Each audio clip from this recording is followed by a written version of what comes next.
As I glanced around the nearly bare room, I asked, "Are you ready to leave yet?" A sigh escaped from my companion. "Just waiting for the movers," they replied, a tinge of relief in their voice. "Honestly, I won't miss seeing you around, and the way you changed the locks as if I'd try to break in was a bit much." I had always been curious about why such extreme precautions were necessary, but now it seemed almost irrelevant. When I first met Kevin, he was a quiet man, always concerned about others' opinions. Post-marriage, he became the epitome of a henpecked spouse. A week after I settled into my new home, Kevin appeared desperate. "It's me, open up," he urged. I pretended not to recognize him, meeting his panic with feigned ignorance. "I'm Carol, a 34-year-old working part-time 4 days a week. It's been 3 years since Kevin and I tied the knot. We don't have children, but I believe we could still find happiness together. In our marriage's early days, we'd stay up late discussing our dreams for the future. Both of us were novices in love, cautious at first, but I thought there was genuine enjoyment in each other's company. Let's be that couple that grows old together," I suggested one night. "Yeah, I like that idea. Maybe, 3 kids? A boy and a girl?" "That's exactly what I was thinking," he agreed. These light-hearted exchanges were delightful to someone who had little interest in love or marriage. Meeting Kevin was unexpected. We met at a party I attended out of obligation, not enthusiasm. He seemed to be there under similar pretenses, and we bonded over our shared disinterest, gradually becoming friends. At the time, he was serious, a bit reserved but always kind to me, which I found quite charming. Then, unexpectedly, he proposed. "Carol, will you marry me? I want to make you happy." "What? But we're not even dating yet." "Right," he acknowledged, his proposal unwavering. His unexpected question didn't push me away. Instead, it made me consider the possibility of a life with him. "If you're okay with me, then yes, I accept." His joy was palpable, and in that moment, I remembered why life sometimes throws us these unforeseen fateful curves. When Kevin proposed, I wholeheartedly believed that marrying him would lead to a happy future. We rushed into marriage, tying the knot just 2 months after our first meeting. Given our limited experience in romance, our journey was clumsy at times, but that added to our adventure. However, about a month after we moved in together, I began to notice a stark difference between my expectations and the reality of our marriage. One day, Kevin approached me with a serious look, more intense than usual. "Carol, there's something I need to discuss," he said solemnly. I was taken aback when he asked me to consider quitting my job to become a homemaker. This request was unexpected. He had never expressed any dissatisfaction with my working before, and it marked the beginning of a confusing shift in his behavior. "Why would you ask that?" I questioned, puzzled by his sudden change. "When you work, it makes me feel unneeded," he confessed. "Did someone suggest that to you?" I asked, trying to understand his sudden insecurity. "No, but at my company, all the other men's wives stay at home. It's just how things are there," he explained. I had been clear from the start of our marriage that I intended to keep working, especially since saving money was crucial for our plans. Kevin's new insistence baffled me. "But we agreed I would continue working after we got married, didn't we?" I reminded him. "I know, but as my wife, I hoped you'd consider my feelings," he responded, his concern more about fitting social norms than our mutual happiness. "Why not just pretend I've quit?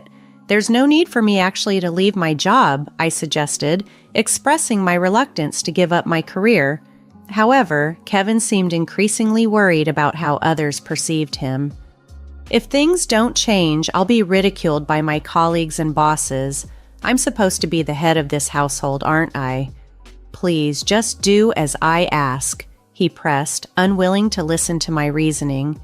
"I can't make such a decision immediately. Let me think about it," I said, needing time to weigh my options. "All right, but please decide soon," he urged, his tone urgent.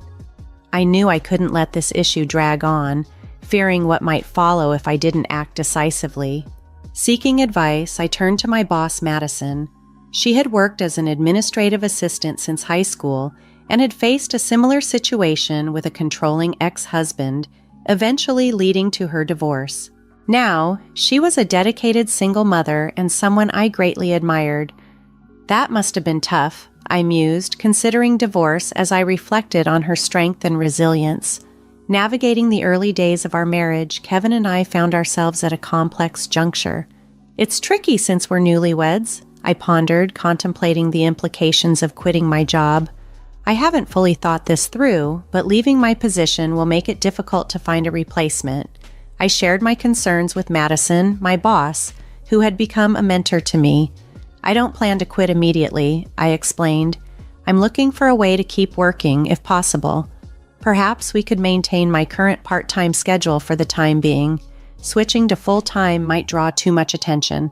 That's a wise approach, Madison agreed, supportive of my decision to negotiate with Kevin. If he still objects, we could propose reducing my hours officially to part-time. That sounds like a sensible plan. Remember, you can always count on me for advice. I'm here to support you, Madison reassured me, offering a lifeline in the turbulent sea of my marital issues.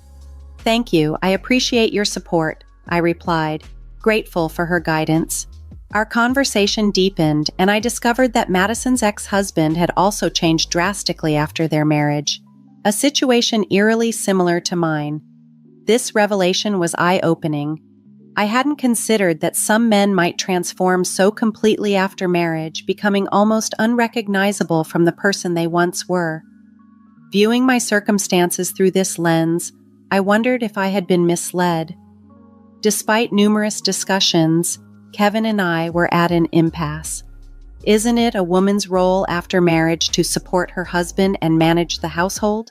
He argued, clinging to outdated norms. What era are you living in? Nowadays, it's common for both spouses to work, I countered, shocked by his archaic views. Maybe for other couples, but we're different, you see that, don't you? He tried to persuade me. I understand where you're coming from, but I can't agree with it. I stood my ground, asking him to consider my perspective. Kevin persisted daily, pressuring me to quit my job. Despite his efforts, they fell short. I consulted with Madison and decided to resign officially.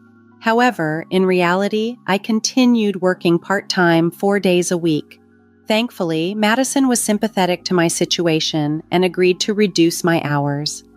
I've resigned from my job at the company just as you wanted, I told Kevin, keeping up appearances. Really? Thank you. Now I can feel more secure about my position at work, he responded, relieved yet oblivious to the truth. By then, it was clear Kevin was primarily concerned with how others perceived him. His abrupt transformation left me bewildered. I chose to deceive him, continuing to work secretly in hopes of preserving our relationship and my independence. But I soon realized that my hopes for a fresh start were misplaced.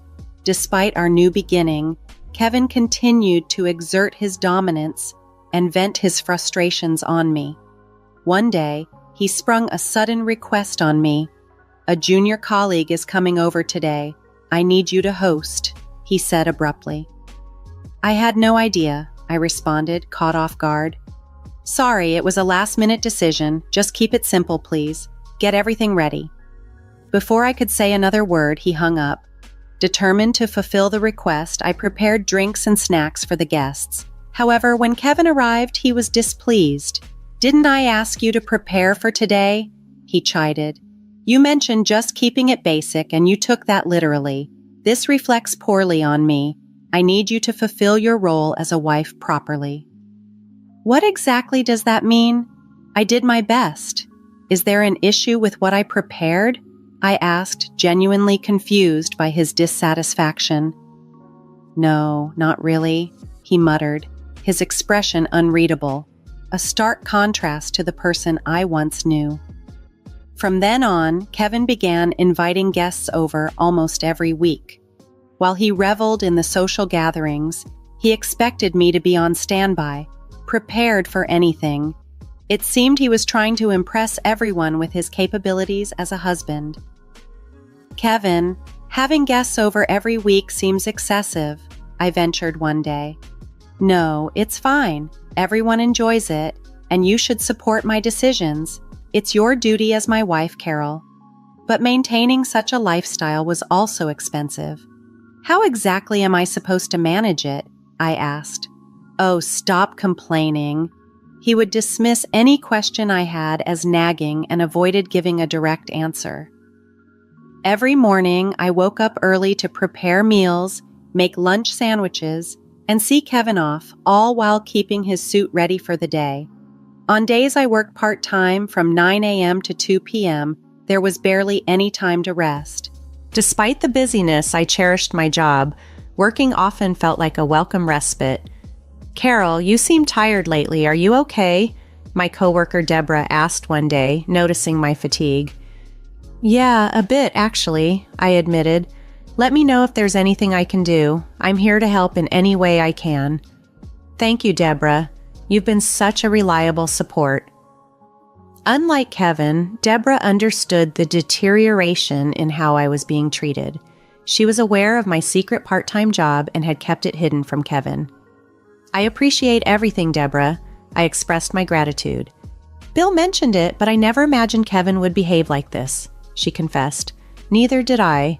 I've tried talking to him, but he won't listen, and we can hardly have a meaningful conversation anymore.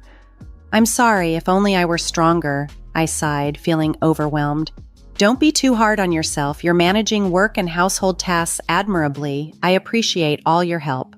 I'm glad to hear that, I replied, grateful for her kindness. Living with Deborah's support had been nothing but a positive experience for me, a stark contrast to the strain at home. However, Kevin seemed uncomfortable with how close Deborah and I had become. This discomfort led him to make a shocking and sudden decision. Where's Deborah? Mom's gone, I questioned, puzzled by her absence. What do you mean gone? I asked, my confusion growing. Mom's getting older, and I thought it would be best for her to be in a facility, he replied nonchalantly. You actually placed her in a home? My voice cracked, barely hiding my disbelief. Yeah, just finished settling her into the new place. Now I have the house to myself, he stated as if he had just completed a routine chore. I was at my parents' home when this happened, and the fact that he unilaterally decided to place his mother in a facility shocked me. She was older, yes, but not to the extent that she required full-time care. It became clear to me that he had sent Deborah away to have the house to himself. When I visited Deborah at the facility, she looked surprised yet resigned. I'm sorry it had to come to this, I apologized. No, it's not your fault, Deborah reassured me. I never expected him to go to such lengths. I'm afraid of what he might do if I resist. I'll miss you, but I'll manage. If you need anything, you're always welcome here, she added, trying to offer some comfort. Thank you, I replied, feeling the weight of the situation. Afterward, we moved from our previous home into my in-laws' house. Despite managing the household diligently, Kevin never acknowledged my efforts or showed any gratitude. The idea of having children, once a topic of eager discussion, now seemed completely out of reach. Kevin often disregarded me, preferring to spend his time away from home. Additionally, he began imposing arbitrary rules. No matter how late he returned, I was required to stay awake until his arrival. If I happened to wake up later than him in the morning, he would become upset. What time will you be home today? I asked one evening. I'm not sure. Just stay up until I get back, okay? He instructed. One day, after a similar exchange, when Kevin returned home, I noticed something unusual. As I took his suit to hang it up, the air was fragrant, a sweet feminine scent that was unfamiliar to me, as I didn't wear perfume. It was unmistakable evidence of an affair. Whenever he came home late, I would catch whiffs of the same perfume. That day, he unusually suggested I go to bed before him, raising my suspicions even further. Quietly, I went to the living room and overheard their conversation. Oh, she's clueless. When are you going to leave her? A woman's voice asked. I'll kick her out soon enough, Kevin's voice responded clearly. Their voices carried easily, especially the woman's, which was quite loud. From their discussion, it was evident that their relationship had been ongoing for some time. While the incident with the perfume didn't shock me, it left me feeling utterly disgusted. Kevin was still technically my husband, and despite my hopes for a turnaround, his treatment of me remained harsh and unchanging. As we approached the 3-year mark of our marriage, he sprung another surprise. "I have a business trip the day after tomorrow. I need you to get everything ready," he announced abruptly. "That's very short notice," I replied, the timing and suddenness raising my suspicions. "I'll be away for about 4 days. Please make sure my clothes are prepared." I couldn't help but suspect his claim of a business trip was a cover for time spent with his mistress. I remembered a conversation with a colleague's wife at a company gathering who had warned me, "Be cautious if he suddenly mentions a business trip. Our company doesn't even have those." Her words echoed in my mind as I pieced things together. My suspicions had been confirmed earlier when I found a chat on his mobile phone, accidentally left in the living room, detailing how he had taken paid leave for this so-called trip. This discovery marked a turning point for me and signaled the beginning of the end of our marriage. Armed with proof of his affair, I prepared to confront him with divorce papers upon his return. However, it was Kevin who made the first move. "Are you ready to leave? The movers will be here soon," he said coldly as soon as he returned home. He instructed me to vacate the house before he got back. "I need you to be gone before I get back," he demanded. "Why are you saying this all of a sudden?" I countered, shocked by his blunt directive. "That's exactly what I said. You can't spring this on me and expect me to leave immediately. Then I'll wait a bit but start preparing to leave," he replied, dismissing my objections. "Goodbye." I never imagined that my once timid, overly concerned husband would transform into such a domineering partner. But this was the final straw. The future I once envisioned with him now felt like a distant memory. Living with such a man, I couldn't envision a bright future ahead. What comes next? I wondered aloud. This could get interesting. Has the mover arrived yet? "No need to rush. They should be here soon," came the reply. "Oh, and I almost forgot to mention I'm changing the locks on the house," he added almost casually. "All right, got it," I responded, my heart sinking. "The thought of not having to see your face again is a relief," were his parting words after nearly 3 years of marriage. Convinced our relationship was irreversibly over, I swiftly left the premises soon after. I instructed my lawyer to file for divorce. Despite our circumstances, my husband boldly posted pictures with his mistress on social media, an act of brazen audacity. How could he be so reckless, not realizing he was providing even more evidence of his affair? Even our mutual friends noticed his strange behavior, marking the public unraveling of what we once shared. After leaving my in-laws' home, I transitioned back to full-time work and moved into a high-rise apartment in the suburbs, a place I had long dreamed of living.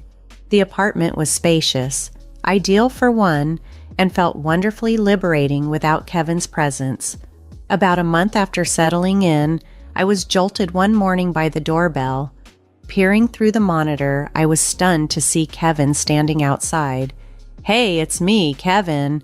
Open up, Carol," he called out, his voice presumptuous and demanding. His sudden appearance and the entitlement in his tone were beyond my comprehension. Deciding to feign ignorance, I thought it might be more amusing than outright rejecting him. Who are you? I'm sorry, but I don't know you," I responded through the intercom. "Don't tell me you've forgotten your husband's face. I'm not married. I think you've mistaken me for someone else," I continued, watching as desperation seemed to wash over him, his face a shadow of the timid man I once knew. "Please, just listen. I've been deceived and I need Carol's help," he pleaded. "I'm sorry, but I'm not obligated to assist you.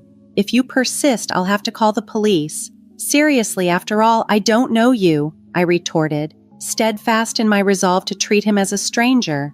Kevin must have thought I would always be there to solve his problems, but I was no longer the person who tolerated such dependency. Yet, he remained stubborn, unwilling to relent. "That's it. You made this mess, so it's up to you to fix it. You don't have to be so tough on me," he whimpered. "Oh, and by the way, you can't stay at your parents' place anymore," he added abruptly. "What do you mean? Do you know whose name the house is under?" I questioned, surprised by his statement. "No, but it used to belong to Deborah. Now it's in my name," I explained, revealing a significant change he was unaware of. Kevin had insisted I leave when I confided in Deborah, which visibly upset and disappointed her. "I can't believe my son has turned out like this. I'm truly sorry, especially after all the help you've given us," Deborah had said during one of our conversations. "Deborah, you're divorcing Kevin, aren't you?" she had asked. "Yes, it's for the best," I confirmed. "In that case, I'll transfer the house to you," she offered, making a decision that took both me and presumably Kevin by surprise. Why would Deborah transfer their rights to their in-laws' house to me? Kevin would have been puzzled by such a turn of events. Unbeknownst to him, he had been living with his mistress throughout all this turmoil. "That's the situation. Understand and leave promptly," I concluded, shutting down any further attempts at reconciliation or intrusion into my life. We likely won't cross paths again, but I made it clear to him if he persisted, I would not hesitate to call the police. With that firm warning, he finally relented and left. The divorce proceeded as planned, and I received the settlement we agreed upon. As it turned out, Kevin had been misled and financially exploited by his mistress. Moreover, the divorce settlement amounted to approximately $410,000. His mistress had promptly abandoned him when the money dried up, but I was resolved not to let matters end there. I hired both a lawyer and a detective to ensure that all financial claims against him were thoroughly pursued. Additionally, I was seeking a further divorce settlement claim which looked to secure over $22,000 more. Furthermore, the ownership of the house was officially transferred to me. I had insisted that Kevin vacate the premises, and though he initially resisted, legal proceedings left him with no choice but to comply. As for his current whereabouts, I remained blissfully unaware and, frankly, uninterested. His company eventually caught wind of the photos he had posted with his mistress on social media. Unable to endure the scrutiny and his past facade of an extravagant lifestyle, Kevin chose to resign voluntarily. This outcome seemed inevitable, given his true character. If I had one last thing to say about the entire ordeal, it would be this: I don't dwell on it.